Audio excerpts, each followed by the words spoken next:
ধৈর্য এমন একটা জিনিস যেটা নবীদের গুণ।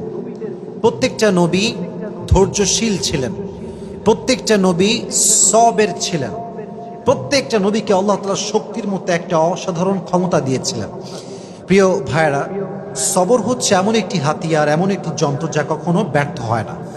সবর এমন একটি যন্ত্র যা কখনো বৃথা যায় না, এবং সবরকে আল্লাহ তাআলা এমন একটি তীর বানিয়েছেন যা কখনো লক্ষ্যভ্রষ্ট হয় না, এবং সবরকে আল্লাহ তাআলা এমন একটি দুর্গ বানিয়েছেন যা কখনো ধ্বংস হয় না। একটা বিষয় খেয়াল রাখেন, ওয়াসবিরু ইন্নাল্লাহা মা'আস সাবিরিন। আল্লাহ তাআলা বলেছেন তোমরা ধৈর্যশীল হও, এবং মনে রেখো যে সবর করে, যে ধৈর্যশীল হয়, তার সঙ্গী হয় একজন, তিনি কে? আল্লাহ তার সঙ্গী হয়। এখন প্রশ্ন হচ্ছে যে সবর, ওয়াই সবর ইজ মোস্ট ইম্পর্ট্যান্ট? সবরটা গুরুত্বপূর্ণ কেন? আমার চোখে চোখ রাখেন, আমি একটু বোঝাবার ট্রাই করি যে সবরটা গুরুত্বপূর্ণ কেন। আচ্ছা, একটু ফিল করেন যে আমাদের জীবনে একটা বিপদ আসছে। হয় আমার বাবা মারা গিয়েছে, আমার জব আমি লস করে ফেলেছি, জব হারাই গেছে, অথবা আমার কোনো ইনজুরি হয়েছে, কোথাও আঘাত লেগেছে। আচ্ছা বলেন তো, এই সমস্ত প্রত্যেকটা ড্যাঞ্জারে আমার দিকে তাকান, ধৈর্য ছাড়া কোনো গতি কি আছে? কোনো গতি নাই। There is no alternative way of সবর। সবরের কোনো প্রকার কোনো বিকল্প রাস্তা নেই। সবর হচ্ছে মুমিনের জীবনের সফলতার সবচেয়ে বড় হাতিয়ার। তবে আমি আজকে আলোচনাটা একটু লম্বা করব, এই জন্য সবর এটা মেয়েদের জন্য জরুরি, ছেলেদের জন্য জরুরি, সবার জন্য জরুরি। কারণ পরীক্ষা শুধুমাত্র ছেলেদের জীবনে আসে না, মেয়েদের জীবনেও পরীক্ষা আসে না নাই? একজন মেয়ে যে বিয়ে করেছে, আব্বা আম্মার ঘর সংসার সব ছেড়ে আসছে, এসে দেখছে যার জন্য সব ছেড়ে আসছে সে তার মতো না, স্বামী খারাপ। এরকম মাঝে মাঝে হয় না? তো এই যে মেয়েটার শ্বশুর বাড়ি খারাপ, শাশুড়ি খারাপ, স্বামী খারাপ, তার জীবনেও সবরের দরকার আছে না নাই? আর একজন মেয়েকে না আপনি ভাবেন, যে মেয়েটা বিয়ে করেছে, জাস্ট মনে করেন 1 মাস হয়েছে, 1 মাস পরেই তার স্বামী মারা গিয়েছে, বিধবা হয়ে গিয়েছে। এই মেয়েটার জীবনও সবরের দরকার আছে না নাই? তার মানে লাইফের একটু গভীরভাবে ভাবলে বুঝবেন যে লাইফের প্রত্যেকটা স্টেপে স্টেপে ধৈর্যের বিকল্প কোনো রাস্তা হতে পারে। You must have to be patient. In every kind of situation, you must have to be patient. যতটা কষ্ট আসুক না কেন, ধৈর্য আমরা হারাবো না। রাজি আছেন তো ইনশাআল্লাহ? আচ্ছা, আমি কোরআন থেকে কিছু এক্সাম্পল দিব ধৈর্য কাকে বলে, নবীদের ধৈর্য কেমন ছিল, এবং আমি হাদিস থেকেও কিছু এক্সাম্পল দিব যে কিভাবে আমরা ধৈর্যশীল হতে পারি। এবং মহিয়সী নারী যারা ছিল, যেমন আম্মা জান আয়েশা রাদিয়াল্লাহু তাআলা আনহা, এবং নবীজির ফার্স্ট ওয়াইফ যিনি ডিভোর্সি ছিলেন, তিনি হচ্ছেন খাদিজাতুল কুবরা রাদিয়াল্লাহু তাআলা আনহা, যাকে নবীজি বিয়ে করেছিলেন কত বছর বয়সে বলতে পারবেন? 40 বছর। কত বছর? তার জীবন থেকে আমরা সবরের শিক্ষা কেমন করে নিতে পারি? আয়েশা রাদিয়াল্লাহু তাআলা আনহার জীবন থেকে আমরা সবরের শিক্ষা কেমন করে নিতে পারি? আমরা এখান থেকে শিক্ষা গ্রহণ করার ট্রাই করবো, সকলে বলেন ইনশাআল্লাহ। আচ্ছা, ফর এন এক্সাম্পল, মনে করেন কেউ আপনাকে অপবাদ দিয়েছে, আপনি কাজটা করেন নাই, আপনি এই ক্রাইমটা করেন নাই, তাও মানুষ আপনাকে ব্লেম করছে। আপনার কোনো হারাম অ্যাফেয়ার নাই, মানুষ আপনাকে ব্লেম করছে যে আপনার একটা হারাম অ্যাফেয়ার আছে। এটাকে আমরা বাংলাতে বলি অপবাদ। আমরা বলি কি? অপবাদ বা তহমত। আমি যেটা করি না সেটা মানুষ আমাকে মনে করে এবং আমাকে ব্লেম করে, এটা নাম হচ্ছে অপবাদ। আমি জাস্ট ছোট্ট একটা হাদিস বলবো। আগে প্রশ্ন করি, নবীজির একজন কুমারী স্ত্রী ছিলেন, যেই একমাত্র স্ত্রী কখনো বিয়ে করেন নাই, তার ডিভোর্স হয়নি, তার স্বামী মারা যায়নি।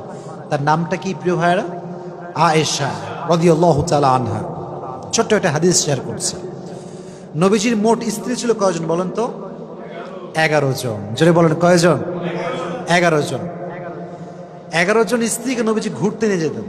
তবে এটা একটা সিস্টেম ছিল, লটারি সিস্টেম। নবীজি একটা বাক্সে সবার নাম লিখে রাখতেন, যার নামটা উঠতো তাকে নবীজি ঘুরতে নিয়ে যেতেন। সুবহানাল্লাহ পড়ে। ওটা অ্যামেজিং সিস্টেম। যার নাম উঠতো তাকে নবীজি নিয়ে ঘুরতে যেতাম। তো একবার নবীজি লটারি করলেন, একটু মনোযোগ দিয়ে শুনতে হবে। লটারি করার পরে আম্মা জানা আয়েশা রাদিয়াল্লাহু তাআলা আনহার নামটা লটারিতে উঠলো, নবীজি ঘুরতে নিয়ে গেলেন। এটা একটু লম্বা স্টোরি, বাট আপনাকে মনোযোগ দিয়ে শুনতে হবে, কারণ এখানে একটা অনেক বড় সবরের শিক্ষা আছে। সেই যুগে ঘুরতে যাওয়া হতো মেয়েদেরকে নিয়ে, ওয়াইফদেরকে নিয়ে। এটাকে বলা হতো হাউদাজ, আমরা বলি এটাকে পালকি। আগের যুগে বিয়ে হতো কিসে করে? পালকিতে করে। হাউদাজ যেটাকে আমরা আরবিতে বলি পালকি, পালকিতে চড়ে বিয়ে হতো, হতো না? আগের যুগে এটা সিস্টেম ছিল। তো তখনকার যুগে এভাবে পালকিতে চড়ে ঘুরতে নিয়ে যাওয়া হতো। তো আম্মা জান আয়েশা রাদিয়াল্লাহু তাআলা আনহাকে পালকিতে চড়ে নিয়ে যাওয়া হচ্ছে ঘোরার জন্য। তো যখন কাম ব্যাক করবে বাসার দিকে, এক্স্যাক্টলি ওই সময় এসে আম্মা জান আয়েশা রাদিয়াল্লাহু তাআলা আনহার প্রকৃতির চাপে তিনি প্রকৃতির ডাকে সাড়া দেওয়ার জন্য বের হন, মানে পালকি থেকে নামেন। যেটা হয় সেটা হচ্ছে পালকি থেকে নামার পরে উনি একটু দূরে যান প্রকৃতির ডাকে সাড়া দেওয়ার জন্য। এখন মজার বিষয় হচ্ছে আম্মা জান আয়েশা রাদিয়াল্লাহু তাআলা আনহা ছিলেন, she was slim, she was not fat. উনি খুব চিকন ছিলেন, মোটা ছিলেন না, চিকন ছিলেন। চিকন মানুষ কোথাও উঠলেও বোঝা যায় না, নামলেও বোঝা যায় না, কারণ সে স্লিম বডি বিলং করে। মোটারা কোথাও উঠলে দেখবেন মাঝে মাঝে মোটারা রিক্সায় উঠলে রিক্সার জায়গায় থাকে না বসা। তো এটা হচ্ছে বডির ডিফারেন্স।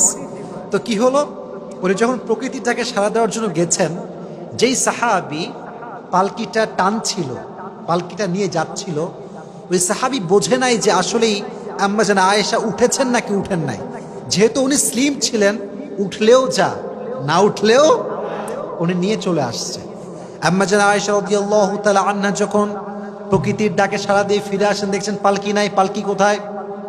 পালকি আর নাই, পালকি চলে গিয়েছে, কারণ সে ভেবেছে এখানে আয়েশা রাদিয়াল্লাহু তাআলা আনহা আছেন। তো উনি যখন ফিরে আসলেন, দেখলেন পালকি নেই। তখন উনি খুব সবরের সাথে অপেক্ষা করলেন। যখন দেখলেন অপেক্ষা করেও আসছে না, তখন তিনি কি করলেন জানেন? সুন্দর করে মরুভূমিতে শুয়ে পড়লেন চাদর মুড়ি দিয়ে। চাদর মুড়ি দিয়ে শুয়ে পড়লেন। অনেক লম্বা স্টোরি, আমি প্রেসাইজলি বলছি, but there is a lesson, very important lesson, অনেক গুরুত্বপূর্ণ একটা শিক্ষা আছে। তো যখন নবীজি দেখলেন যে আয়েশা নেই রাদিয়াল্লাহু তাআলা আনহা, উনি একজন সাহাবীকে লস্ট অ্যান্ড ফাউন্ডের দায়িত্ব দিয়েছিলেন, যে কে হারাচ্ছে, কে সফরে আছে, কে নেই, এটা খোঁজাখুঁজির জন্য।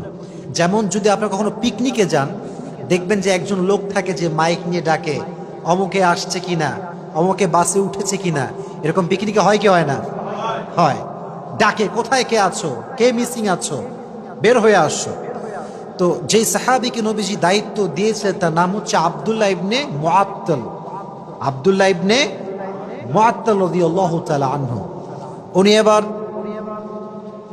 আয়েশা রাদিয়াল্লাহু তাআলা আনহাকে খোঁজা শুরু করলেন। খুঁজতে খুঁজতে তিনি দেখতে পেলেন আয়েশা রাদিয়াল্লাহু তাআলা আনহা মরুভূমির মাঝখানে চাদর মুড়ি দিয়ে শুয়ে আছেন। উনি বুঝতে পারেন এটাই আয়েশা রাদিয়াল্লাহু তাআলা আনহা। উনি ডাকলেন না, গিয়ে কথা বললেন না, চুপচাপ দাঁড়িয়ে থাকলেন। যখন আয়েশা টের পেল যে এখানে কেউ এসেছে আমাকে নেওয়ার জন্য, উনি চলে আসলেন। এবার তাকে নিয়ে সে ফিরে আসলো নবীজির কাছে। কিন্তু যেহেতু সফরে সবাই ফিরে গিয়েছে বাসাতে, আর সর্বশেষ আব্দুল্লাহ ইবনে মুআত্তাল আম্মা জান আয়েশাকে নিয়ে ফিরে এসেছেন, মুনাফিকদের সর্দার আব্দুল্লাহ ইবনে সালুল সুযোগ পেয়ে গেল। কি সুযোগ? এবার সে ব্লেম শুরু করলো যে আয়েশার সঙ্গে এই সাহাবীর একটা জেনার সম্পর্ক আছে। সকলে বলেন নাউজুবিল্লাহ। পৃথিবীর সবচাইতে সতীত্ববান নারীর উপরে জেনার ব্লেম, কত বড় মারাত্মক জঘন্য অপরাধের ব্লেম। আপনি চিন্তা করতে পারেন কার ব্যাপারে? আপনার ব্যাপারে নয়, আমার ব্যাপারে নয়, সবচেয়ে সতীত্ববান নারী আয়েশা রাদিয়াল্লাহু তাআলা আনহার ব্যাপারে ব্লেম করা হলো যে সে এই সাহাবীর সঙ্গে ওই মরুভূমি থেকে আসার সময় খারাপ কাজ করেছে, অন্যায় করেছে, জেনা করেছে। কিন্তু বিষয়টা আয়েশা জানতেন না যে আমার বিষয়ে এই ব্লেমটা করা হয়েছে। কিন্তু উনি ফিল করলেন যে প্রিয় নবীজি আমাকে আগে যেমন আদর করতেন এখন আর তেমন আদর করেন না, আগে যেমন ভালোবাসতেন এখন তেমন আর ভালোবাসেন না। এটা তিনি ফিল করতে শুরু করেন, but she had no idea যে আমাকে এরকম একটা ব্লেম করা হয়েছে। তো একটা সময় গিয়ে আয়েশা রাদিয়াল্লাহু তাআলা আনহা বাবার বাসায় আসলেন। বাবার বাসায় যখন আসছে তখন আশেপাশের লোক বলতে শুরু করছে, আয়েশা তোমার নামে তো এরকম গুজব ছড়ানো হচ্ছে, তুমি নাকি অমুক সাহাবীর সঙ্গে এই সম্পর্ক করেছিলা সফর থেকে ফিরে আসার সময়। এটা শুনে আয়েশা রাদিয়াল্লাহু তাআলা আনহা just she was shocked and thunder. এটা কেমন কথা, কত বড় মিথ্যা অপবাদ আমার উপরে। কিন্তু দেখেন, পৃথিবীর নির্মম বাস্তবতা হচ্ছে কষ্টে পড়লে বোঝা যায় যে কে আপন কে পর। কষ্ট বিপদ হচ্ছে এমন একটা জিনিস যেটা মানুষকে চিনিয়ে দেয় যে কে আমার আপন কে আমার পর। আমার যখন খুব কষ্ট আসে, খুব বিপদ আসে, আমার একদিক থেকে খুব ভালো লাগে যে আমি আমার আপন মানুষ চিনছি। এবং যখন আমি চিনে ফেলি তখন আমি বলি যে ভাই বিপদ তো আসবে আর যাবে, কিন্তু আমি তো আপনাকে চিনে ফেললাম যে আপনি কোন ক্যাটাগরির লোক, এটা আমার বোঝা হয়ে গেল। তো আম্মা জান আয়েশা দেখলেন যে সবাই তার বিপক্ষে, কেউ তার পক্ষপাতী করে না। ইভেন সর্বশেষ, অনেক লম্বা স্টোরি, আমি জাস্ট প্রেসাইজলি বলছি, সর্বশেষ নবীজি আম্মা জান আয়েশার কাছে আসলেন, এসে বলেন, আয়েশা তুমি যদি সত্যি এই অন্যায় করে থাকো আল্লাহর কাছে মাফ করো, আল্লাহর কাছে মাফ চাও, আল্লাহ তোমাকে মাফ করে দিবে। এই কথা শুনে আয়েশা রাদিয়াল্লাহু তাআলা আনহা আকাশ থেকে পড়েছে, নবী হে, শেষমেশ আপনিও আমাকে এই কথা বলছেন? আপনিও এই রুমরে বিশ্বাস করেছেন? আপনিও এই গুজবে বিশ্বাস করেছেন? অপেক্ষা করেন, আল্লাহ আমার জন্য আছে। সুবহানাল্লাহ পড়েন। উনি চাইলে বলতে পারতেন যে আমি আর সংসার করব না, আমি আর এই সমাজে থাকবো না, আমি গলায় ফাঁসি নিব, আমি সুইসাইড করব, যেটা আমরা সাধারণ মানুষরা বলি। উনি একটুও কমপ্লেইন করেন নাই, জাস্ট কষ্ট পেয়েছেন, সবর করেছেন। আল্লাহ তাআলা আয়েশা রাদিয়াল্লাহু তাআলা আনহার চরিত্রকে সুন্দর প্রমাণ করার জন্য, উনি যে কোনো অন্যায় করেন না এটা প্রমাণ করবার জন্য আল্লাহ নিজে কোরআনের আয়াত নাজিল করে দিয়েছে। সুবহানাল্লাহ পড়েন। আল্লাহ নিজে আয়াত নাজিল করে ব্যাখ্যা দিয়েছেন যে আমার প্রিয় বান্দি আয়েশা কোনো অপরাধী নয়, সে কোনো জুলুম করে নাই, সে কোনো জেনা করে নাই, ব্যভিচার করে নাই। তাহলে বোঝা গেল যে ব্যক্তি সবর করে, ধৈর্য ধারণ করে, মানুষের দেওয়া মিথ্যা অপবাদ একদিন স্পষ্ট হয়ে যায় যে সে সব মিথ্যা ছিল, ঠিক না বলা, একসময় প্রমাণ হয়ে যায়। মনে রাখবেন, সময় এমন একটা জিনিস, সময় মানুষকে জবাব দেয়, সময় মানুষকে উত্তর দেয় যে সে মানুষটা আসলে কেমন। আপনাকে যদি কেউ ভুল বুঝে ব্যাখ্যা দিবেন, just wait for the right time. সময়ের অপেক্ষা করেন। সময় হচ্ছে এমন একটা জিনিস, এমন একটা কাঁটা, এটা ঘোরে আর কে কেমন এটা সত্যতা বলে দেয়, ঠিক কিনা বলেন? Wait for the right time, সঠিক সময় অপেক্ষা করেন। তাহলে আয়েশা রাদিয়াল্লাহু তাআলা আনহাকে ব্লেম করা হয়েছে, এবার আমাকে জবাব দেন, উনি কি ধৈর্যহীন ছিলেন না ধৈর্যশীল ছিলেন? She was patient in every kind of situation. She was patient, ধৈর্যশীল ছিলেন। ফলে কি হয়েছে? আল্লাহ নিজে আয়াত নাজিল করেছেন কার ব্যাপারে? যেহেতু আয়েশা সবর করেছে তার ব্যাপারে কোরআনে আয়াত নাজিল করেছে। একজন আওয়াজ দিয়ে বলেন, তিনি কে? ইন্নাল্লাযীনা জাউ বিল ইফকি উসবাতুম মিনকুম লা তাহসাবুহু শাররাল লাকুম বাল হুয়া খায়রুল লাকুম লিকুল্লি ইমরিইম মিনহুম মাকতাসাবা মিনাল ইথম ওয়াল্লাযী তাওয়াল্লা কিবরাহু মিনহুম লাহু আযাবুন আলীম। আল্লাহ বলছেন, নবী হে, কাফেরদের মাঝ থেকে কিছু গোষ্ঠী আপনার কাছে এসেছে আয়েশার ব্যাপারে মিথ্যা তথ্য দেওয়ার জন্য, অপবাদ দেওয়ার জন্য। বাট মাথায় রাখবেন, মানুষ যদি খারাপ করতে চায় আর আল্লাহ যদি বান্দার ভালো চায়, বান্দির ভালো চায়, পৃথিবীর কোনো অপশক্তি বান্দার ক্ষতি করতে পারবে? আমি আল্লাহ আযাব দিব তাদেরকে যারা মিথ্যা অপবাদ দিয়েছে। অতএব আয়েশাকে আল্লাহ তাআলা নিষ্কলুষ প্রমাণ করলেন, চরিত্রবান প্রমাণ করলেন। তিনি যে সতীত্ববান একজন নারী, তার যে সতীত্ব সুন্দর, পুত পবিত্র, সে আল্লাহ নিজে কোরআনে আয়াত নাজিল করে দিয়েছে। সুবহানাল্লাহ পড়েন। তাহলে এখান থেকে বোঝা গেল কেউ ব্লেম করলে, অপবাদ করলে সবরের পরিচয় দেওয়ার দরকারটা আছে না নাই? আচ্ছা, আরেকটা হাদিস থেকে বলি, আমি আগেই প্রশ্ন করেছিলাম, আমি আবার রিপিট করছি। নবীজির ফার্স্ট ওয়াইফ কে ছিল? প্রথম বউ খাদিজাতুল কুবরা রাদিয়াল্লাহু তাআলা আনহা। বলেন নাম ছিল কি? আরো জোরে বলেন, নাম ছিল কি? খাদিজা রাদিয়াল্লাহু তাআলা আনহা। আমি খুবই শর্টকাটে কথাটা বলতে চাই, কারণ আমাকে অনেকগুলো আয়াত বলতে হবে, নবীর জীবন থেকে কিছু এক্সাম্পল দেওয়া লাগবে, তাই আমি এগুলো লম্বা করতে চাচ্ছি না। মনে রাখবেন, জীবনের কেউ হারিয়ে যাওয়া, এটা হারিয়ে যাওয়া নয়, এটা রবের পক্ষ থেকে পেগাম যে তোমার জন্য এর চাইতে বেটার অপশন আছে। সুবহানাল্লাহ পড়েন, একটু ভাবেন। হাদিস থেকে বলি, যখন খাদিজা রাদিয়াল্লাহু তাআলা আনহা বিয়ে করলেন, প্রথম হাজব্যান্ড, খুব সুন্দর সংসার, খুব সুন্দর জীবন। খাদিজা ভাবতে শুরু করেছিলেন যে এর মতো উত্তম জীবন সঙ্গী আমার জীবনে আর কেউ আসতেই পারে না। He is the best person that I have ever seen in my life. এর চাইতে বেটার অপশন কে হতে পারে? হঠাৎ করে সে মারা গেল। প্রথম হাজব্যান্ড জাস্ট শেষ, মুহূর্তেই শেষ। যখন মারা গেল প্রথম হাজবেন্ড, খাদিজাতুল কুবরা রাদিয়াল্লাহু তাআলা আনহা ভেঙে পড়লেন। সবর হারায়নি। ভেঙে যাওয়া মানে সবর হারানো নয়। আপনি তো ভাঙবেন, কারণ আপনি মানুষ, বাট ভেঙে যাওয়ার পরেও যদি আপনি আবার দাঁড়াতে পারেন তাহলে আপনি ধৈর্যশীল, ঠিক কিনা বলেন? তো উনি ভেঙে পড়লেন, বাট সবর হারান নাই, ধৈর্য হারান নাই। সেকেন্ড টাইম আবার বিয়ে করলেন। একজন মেয়ে যখন ডিভোর্স হয়ে বা স্বামী মারা যাওয়ার পরে আবার বিয়ে করে, জীবনটা এত সহজ হয় না। যে নারী তার সমস্ত অস্তিত্ব একজন পুরুষকে বিলীন করে দেয়, সে নারী সেকেন্ড টাইম অন্য কোনো পুরুষের সঙ্গে বসা, তাকে ধরতে দেওয়া, তার সঙ্গে কোনো ফিজিক্যাল টাচ নারীটা সহ্য করতে পারে না, কারণ সে প্রথম পুরুষে আসক্ত। সিস্টেমেটিক্যাল ওয়েটা এমনই হয়ে গেছে। কোনো মেয়ে যদি বিয়ে করে, তার ফার্স্ট হাজব্যান্ড যে, সে তার প্রতি আজীবন দুর্বল থাকে, কারণ তার প্রথম টাচটা সে তাকে করেছে, হালাল টাচ যেটাকে আমি বলি। তো নারীদের এটা অনেক বেশি কষ্ট হয়, সাফার করে নারীরা। মনে রাখবেন, স্পর্শ নারীর জন্য বেশি সেন্সিটিভ পুরুষের চাইতে, কারণ পুরুষের যে ভার্জিনিটি, এটা নারীর চাইতে বেশি দামি নয়। আল্লাহ নারীর সতীত্বকে যে সম্মান দিয়েছে, সে সম্মান পৃথিবীর কিছুকে আল্লাহ তাআলা দেয়নি। সুবহানাল্লাহ পড়ায়। এই জন্য নারী যখন ডিভোর্সি হয়ে যায়, তখন নারী অন্য কোনো পুরুষকে সহজে অ্যাকসেপ্ট করতে পারে না, খুব কষ্ট হয়। ওই প্রথম স্মৃতিগুলো বারবার চোখের সামনে ভেসে ওঠে। কথা ঠিক কিনা বলেন? তো ফার্স্ট বিয়ে, স্বামী মারা গেছে। সেকেন্ড টাইম খাদিজার আব্বাজান অনেক বড়, he was the biggest business magnate, অনেক বড় ব্যবসায়ী ছিলেন।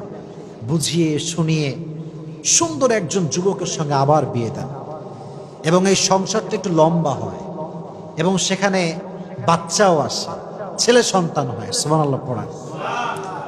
বিয়ের পরে স্বামীর ভালোবাসা একটা আদর, এটা একটা ভালোবাসার পয়েন্ট। আবার যদি সেই স্বামীর ঘরে সন্তান আসে, ওখানে আরো ভালোবাসা আছে না নাই?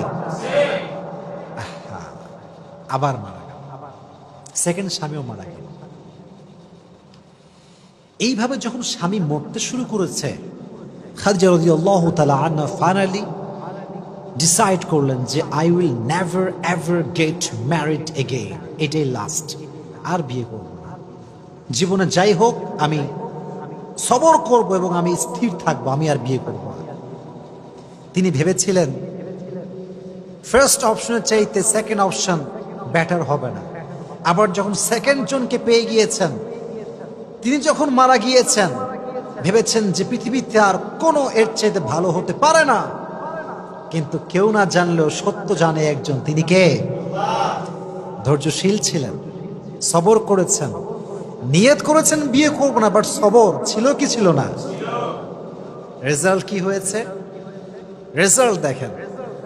ব্যবসা করেছেন, গরিব মানুষদেরকে সহযোগিতা করেছেন, নিজেকে কাজে ব্যস্ত রেখেছেন, বিজনেস সামলেছেন। আল্লাহ তাআলা সবরের বিনিময় হিসেবে, ধৈর্যের বিনিময় হিসেবে শেষ নবীকে তার প্রথম স্বামী হিসেবে কবুল করেছে। সুবহানাল্লাহ। এটা হচ্ছে সবরের রেজাল্ট। মানে আমার কাছে এই হাদিসটা the best example, the best example. এর কারণ এই যে জেনারেশন আমরা আছি, এখানে কারো জীবন থেকে কেউ হারায় গেলে তারে আর খুঁজেই পাওয়া যায় না। সে গাঁজা খায়, মদ খায়, তার জীবন যৌবন শেষ হয়ে যায়। মাথায় রাখবেন, কেউ চলে যাওয়ার অর্থ হচ্ছে সে চলে যায় নাই, তাকে আল্লাহ নিয়ে গেছে।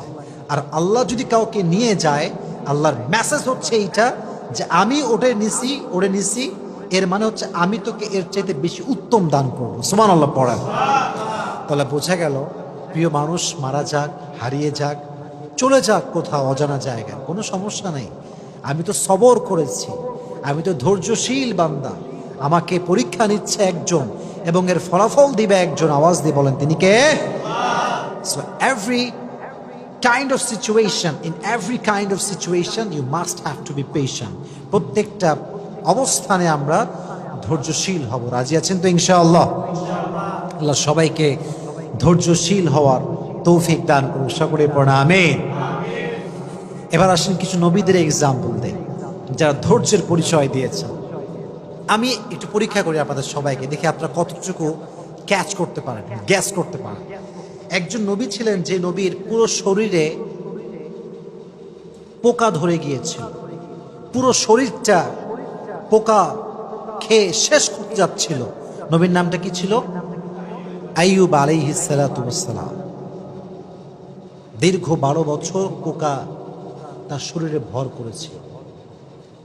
আমাদের একটু অসুখ হইলে আমরা বলি যে আয় রে মানুষ, আল্লাহ মনে হয় আর মানুষ পায় না, আমি একাই মনে হয় দুনিয়াতে, পৃথিবীতে মনে হয় আর কোনো মানুষই নাই, আল্লাহ খালি আমারই পায়, আমি কি তুই দেখা আর কেউ কি নাই। 12 বছর সহ্য করেছে। পোকা উঠতে উঠতে যখন জিহবায় এসেছে, তখন আইয়ুব মুখ খুলেছে। ওয়াইয়ুবা ইয নাদা রাব্বাহু আন্নী মাসানিয়াল দুররু ওয়া আনতা আরহামুর রাহিমিন। দোয়া করার একটা সিস্টেম আছে। আমি জুমার লেকচারে বলেছিলাম, দোয়ার একটা কোয়ালিটি আছে, চাওয়ার মাঝে একটা গুণ আছে। দেখেন, উনি বলেন নাই যে আল্লাহ তুমি আমাকে এই রোগ কেন দিলা, ঠিক করে দাও, বলেন নাই। আন্নী মাসানিয়াল দুররু ওয়া আনতা আরহামুর রাহিমিন। আল্লাহ আমি তো বিপদে আছি, তুমি তো রহমান। কথার ভাঁজ দেখেন। আমি আমার আব্বাকে বলছি, আব্বা আমি সকাল থেকে খাই নাই, খাবার কিন্তু চাই নাই, আমি না খেয়েছি আর তুমি আমার আব্বা, এটা বললে না, আব্বা বুঝে যাবে যে আমার ছেলের এখন খাবার দরকার। আইয়ুব আলাইহিস সালাতু ওয়াস সালাম হি নেভার কমপ্লেইনড। উনি বলেছেন, আল্লাহ আমি কষ্টের ভেতরে আছি আর তুমি তো রহমান, আর রহমান তো কারো কষ্ট সহ্য করতে পারে। কখন বলেছেন? যখন এই পোকা উঠতে উঠতে তার জিহবায় চলে এসেছে। আল্লাহকে বলছে, আল্লাহ পুরো শরীরটা আমার খেয়ে ফেলুক, কিন্তু যে জিহবা দিয়ে আমি তোমার জিকির করি সেটা যদি পোকা নষ্ট করে ফেলে, আমি তো তোমাকে আর ডাকতে পারবো না, তুমি আমাকে রহম করো, তুমি আমাকে রহম করো। এই সবর যে করেছে, আল্লাহ তাআলা ডাকার সঙ্গে সঙ্গে তার সমস্ত রোগকে ধূলিসাৎ করে তাকে আল্লাহ তাআলা শিফায়ে আজলা কামিলা দান করে দিয়েছে। সুবহানাল্লাহ।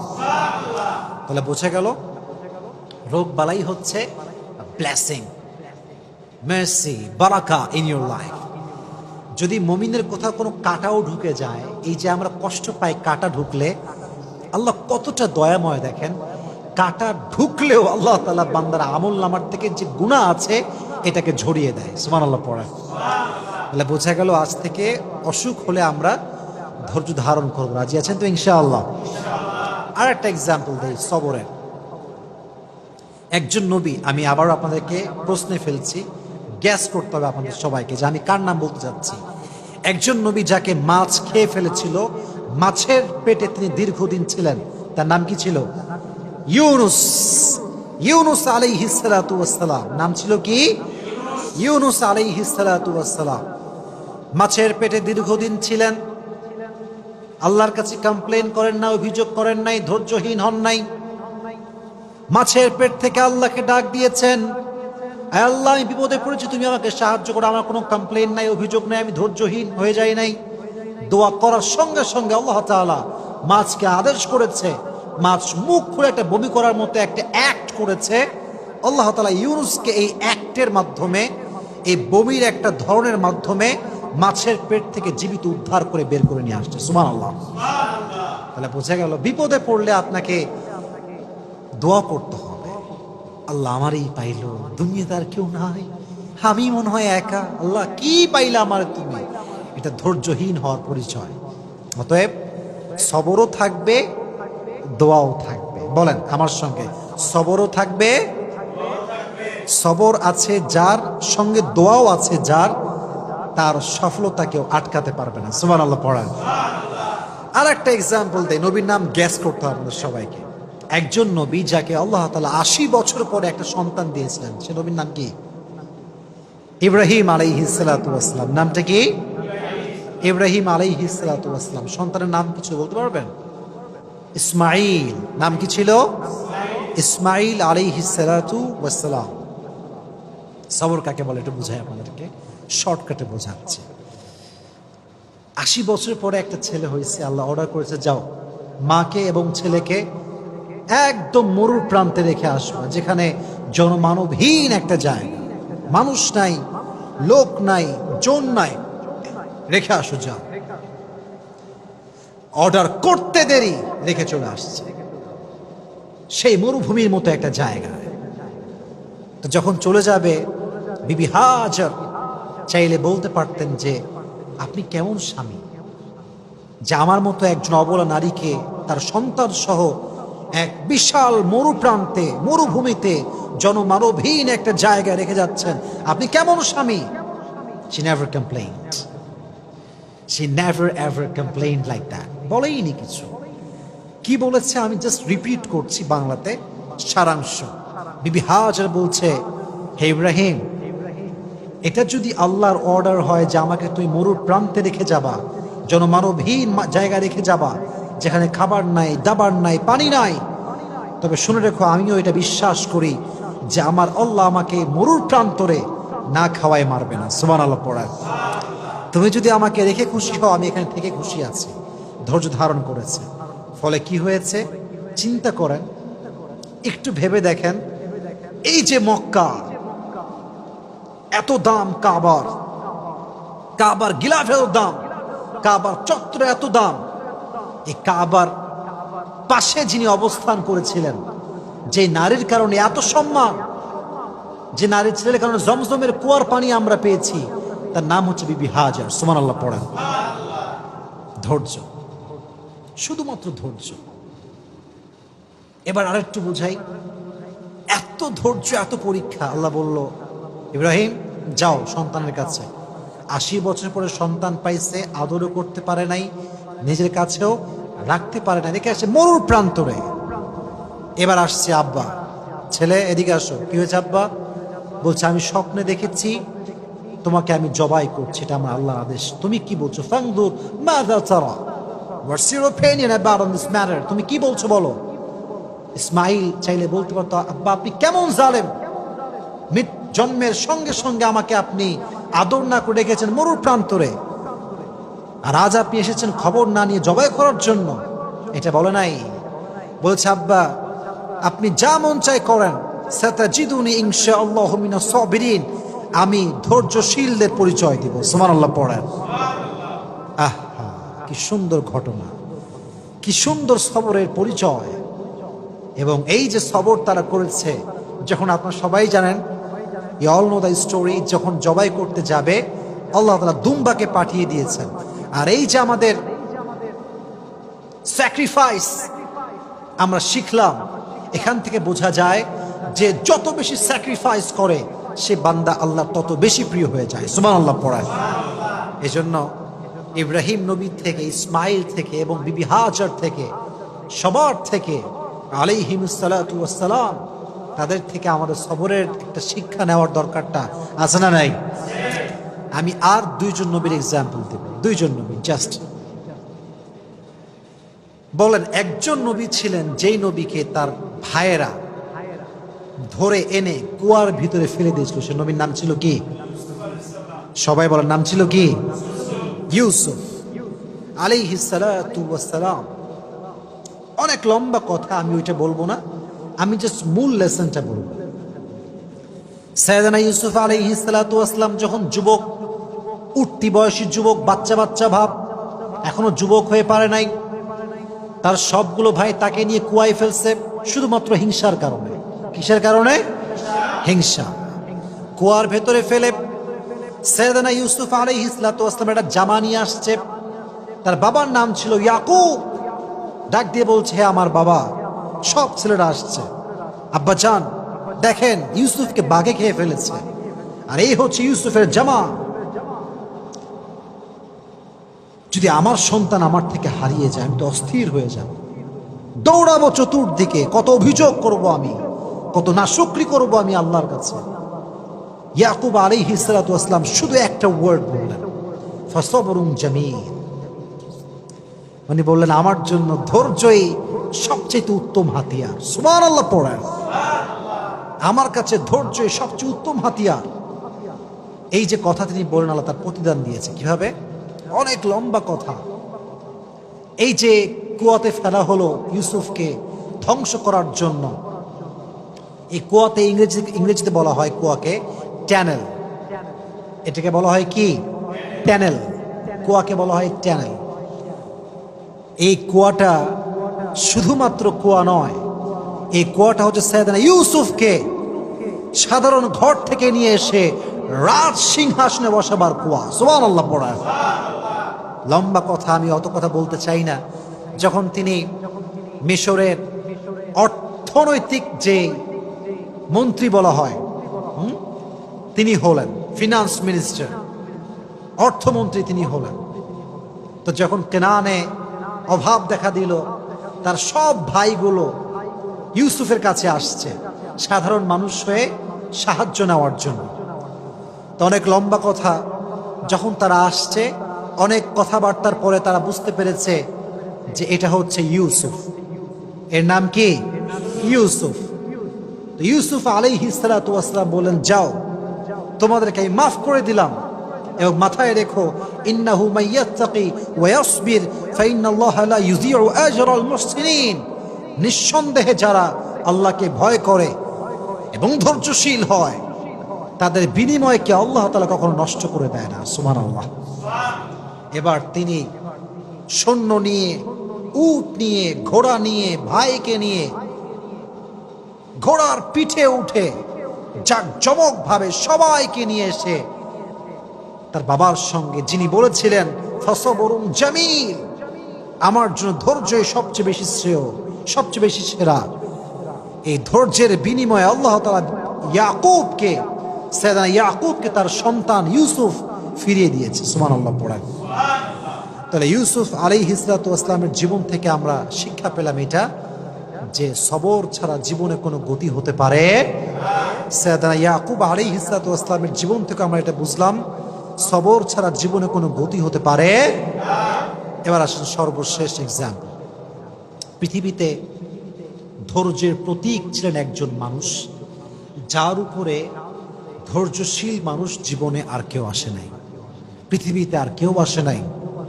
হি was out of any kind of comparison. তিনি ছিলেন সবচেয়ে ধৈর্যশীল।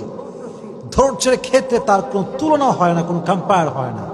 তিনি হচ্ছেন সাইয়্যিদুল কাউনাইন, সাইয়্যিদুল মুরসালিন, বিশ্ব মানবতার মুক্তির দূত নবী মুহাম্মদুর রাসূলুল্লাহ সাল্লাল্লাহু আলাইহি ওয়াসাল্লাম। ধৈর্যের প্রতীক, ধৈর্যের প্রতীক ছিলেন তিনি। মারাত্মক লেভেলের ধৈর্য ছিল তার। তার ধৈর্য যে কত বেশি আপনি চিন্তা করতে পারবেন না। একজন মানুষ যার এই ছোট্ট বয়সে সে তার মাকে হারিয়েছে, যখন সে পৃথিবীতে আসে নাই তার আগে তার বাবাকে হারিয়েছে, বড় হয়ে চাচাকে পেয়েছে, চাচা মারা গিয়েছে, দাদাকে পেয়েছে, দাদা মারা গিয়েছে, মাথার উপরে বট বৃক্ষ ছিল তার স্ত্রী খাদিজা, সেও মারা গিয়েছে। একটা মানুষ আর কত হারাতে পারে? একটা মানুষের সবচেয়ে বড় জায়গায় তো হচ্ছে আব্বা এবং মা। যার জীবনে বাপ মা নাই তার জীবন তো কিছুই নাই, তার পুরো জীবনটাই তো কষ্টে ভরা। নবীজি জন্মের আগে চলে গিয়েছে বাবা, জন্মের পরে চলে গিয়েছে মা, চাচা হারায় গেছে, দাদা হারায় গেছে, বিয়ে করেছে নিজের স্ত্রী খাদিজা, যে সমস্ত সম্পত্তি নবীর পায়ের সামনে বিলীন করে দিয়েছে ইসলামের জন্য, সেও মারা গিয়েছে। নবী কখনো আল্লাহর কাছে অভিযোগ করেন না যে আল্লাহ আমি তো তোমার নবী, তুমি তো আমার আল্লাহ, তুমি আমায় কেন কষ্ট দিচ্ছ? নবীজি কমপ্লেন করেন নাই, সবরের পরিচয় দিয়েছে। He was patient in every kind of situation. কখনো কমপ্লেন করেন না, অভিযোগ করেন নাই, প্রতিটা মুহূর্তে ধৈর্যশীল ছিলেন তিনি। তায়েফের ময়দানে যখন নবীজি দাওয়াত দেওয়ার জন্য গেলেন কাফেরদেরকে, সবাই আপনারা ঘটনা জানেন, তা দাওয়াত অ্যাকসেপ্ট করলো না। নবীজি প্রায় কয়েকশো কিলোমিটার রাস্তা পাড়ি দিয়ে আসছেন, ক্লান্ত মানুষ। উনি বললেন, তায়েফবাসী শোনো, তোমরা যেহেতু আমার দাওয়াত গ্রহণ করলে না, তোমাদের কাছে আমার অনুরোধ, তোমরা মক্কায় খবরটা ছড়িয়ে দিও না। যদি মক্কার কাফেররা জানতে পারে তাহলে আমাকে জুলুম করবে। কাফেররা কে কার কথা শোনে। নবীজি বের হওয়ার আগে কাফেররা মক্কায় খবর পৌঁছে দিল যে মুহাম্মদ মক্কার থেকে এখানে তায়েফের জমিনে দাওয়াত দেওয়ার জন্য আসছে, আমাদেরকে কবুল করে না এই দাওয়াত। সব তায়েফের দুষ্টু ছেলে পেলে বাচ্চাদেরকে নবীজির পেছনে লেলিয়ে দিয়েছে, যাও তোমরা মুহাম্মদকে পাথরের আঘাত করো, বৃষ্টির মতো পাথরকে তোমরা বর্ষণ করো। আমি যখন রেলগেটে যাই, আমি জাস্ট এটা ফিল করি। রেলগেটে দেখবেন যে প্রত্যেকটা রেল লাইনের মাঝখানে এরকম বড় বড় পাথর থাকে, দেখছেন আপনারা সবাই, এরকম শক্ত শক্ত পাথর। আমি জাস্ট এটা ফিল করি, যদি এই পাথরটা তুলে আমি আসিফকে কেউ আঘাত করে আমার কি হবে, আমি কি আদৌ সহ্য করতে পারবো এই আঘাতটা? তখন আমি ফিল করি যে তায়েফের জমিনে আমার নবীকে এর চাইতে বড় বড় পাথর দিয়ে মেরে রক্তাক্ত করা হয়েছে। নবীর রক্ত পড়েছে, নবীর রক্তে পুরো মাটিটা ভিজে গেছে। নবীজির রক্তে পড়ে বেহুশ হয়ে গেছে। সাহাবী এসে ধরেছে, ধরে উঠাইছে, নবী হে এবার তো বদদুয়া করেন, এবার তো বদদুয়া করে ফেলেন, আর কত সহ্য করবেন? নবীজি বলছে, শোনো, আমি তো বদদুয়া করার জন্য আসি নাই, হয়তো আমার দাওয়াত তায়েফের লোকরা কবুল করে নাই, তো কি হয়েছে, নেক্সট জেনারেশন যে হবে তারা হয়তো বা ইসলামকে গ্রহণ করবে। সুবহানাল্লাহ পড়া।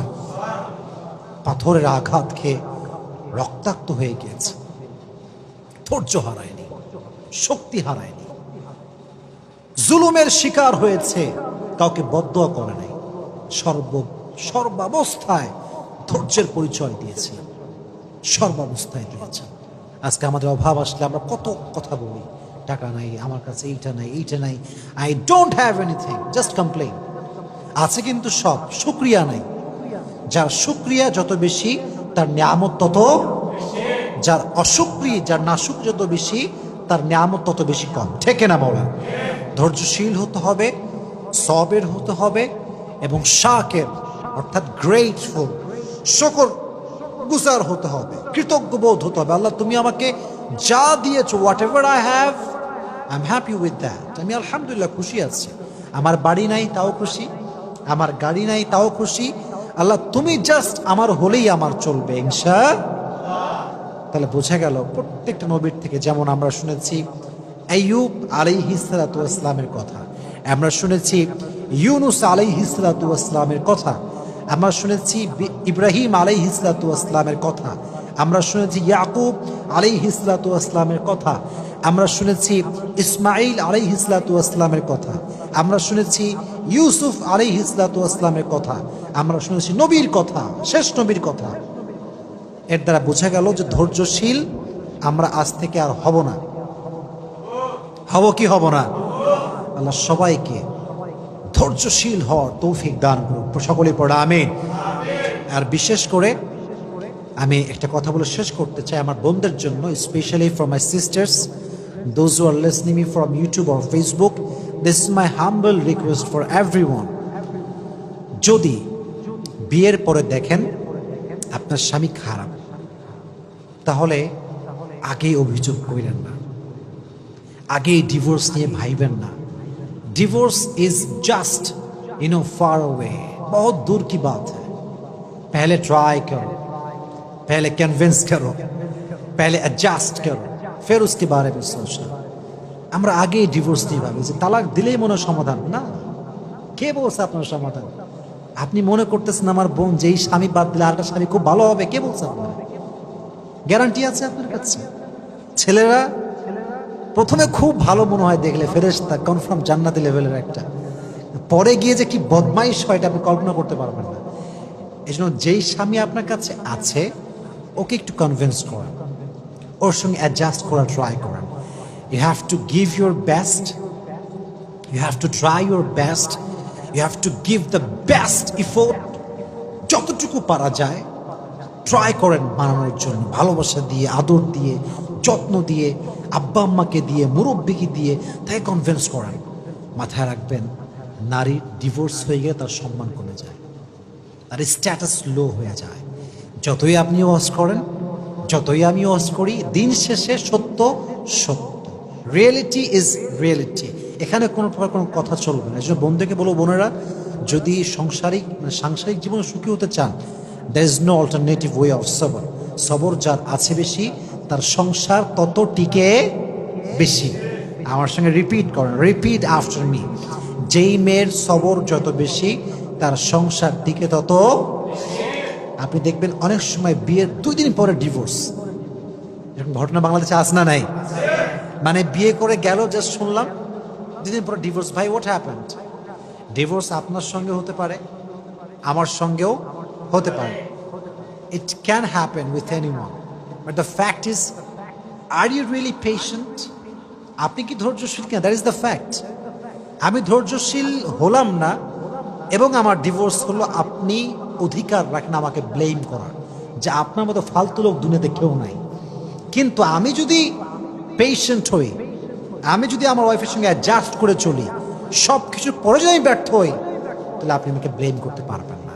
আর হ্যাঁ, সর্বশেষ কথা, যদি কোনো মেয়ে দেখে যে না, কোনোভাবেই অ্যাডজাস্ট হচ্ছে না, শ্বশুর ভালো না, শাশুড়ি ভালো না, স্বামী ভালো না, no one is good person in my family, কাউরে ভালো লাগে না আমার, কেউ আমাকে বোঝে না, আমি যদি এখানে আর একদিন থাকি আমার জীবনটা জাহান্নাম হয়ে যাবে, তখন কোরআন বলছে ঠিক আছে, বের হয়ে আসো। যেটা আমি আগেও বলেছি, বের হয়ে আসো, জীবনকে সুন্দর করো, তাকে তার মতো থাকতে দাও, তুমি তোমার মতো জীবনকে গুছিয়ে নাও। তাহলে বুঝে গেল, you have to try your best first.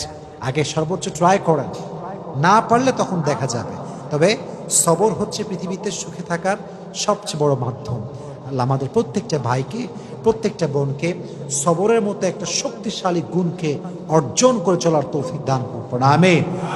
ওয়া আখির দাওয়ানা আলহামদুলিল্লাহি রাব্বিল আলামিন।